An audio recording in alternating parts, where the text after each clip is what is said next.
ಯುಗದ ಆದಿ ಯುಗಾದಿ. ನಮ್ಮಲ್ಲಿ ಕಲಿಯುಗದ ಆರಂಭವಾಗಿ 5127 ವರ್ಷ ಇವಾಗ ಕಾಲಿಡ್ತಾ ಇದೆ.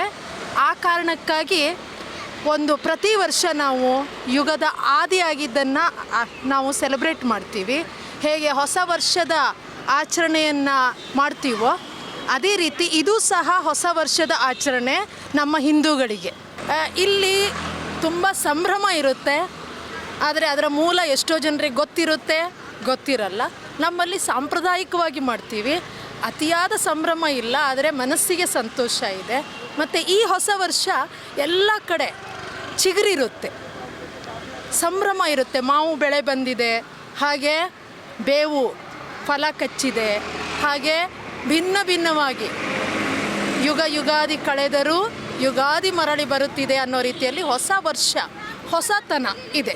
ಯುಗದ ಆದಿ ಯುಗಾದಿ. ನಮ್ಮಲ್ಲಿ ಕಲಿಯುಗದ ಆರಂಭವಾಗಿ 5127 ವರ್ಷ ಇವಾಗ ಕಾಲಿಡ್ತಾ ಇದೆ. ಆ ಕಾರಣಕ್ಕಾಗಿ ಪ್ರತಿ ವರ್ಷ ನಾವು ಯುಗದ ಆದಿಯಾಗಿದ್ದನ್ನು ನಾವು ಸೆಲೆಬ್ರೇಟ್ ಮಾಡ್ತೀವಿ. ಹೇಗೆ ಹೊಸ ವರ್ಷದ ಆಚರಣೆಯನ್ನು ಮಾಡ್ತೀವೋ ಅದೇ ರೀತಿ ಇದು ಸಹ ಹೊಸ ವರ್ಷದ ಆಚರಣೆ ನಮ್ಮ ಹಿಂದೂಗಳಿಗೆ. ಇಲ್ಲಿ ತುಂಬ ಸಂಭ್ರಮ ಇರುತ್ತೆ, ಆದರೆ ಅದರ ಮೂಲ ಎಷ್ಟೋ ಜನರಿಗೆ ಗೊತ್ತಿರಲ್ಲ. ನಮ್ಮಲ್ಲಿ ಸಾಂಪ್ರದಾಯಿಕವಾಗಿ ಮಾಡ್ತೀವಿ. ಅತಿಯಾದ ಸಂಭ್ರಮ ಇಲ್ಲ, ಆದರೆ ಮನಸ್ಸಿಗೆ ಸಂತೋಷ ಇದೆ.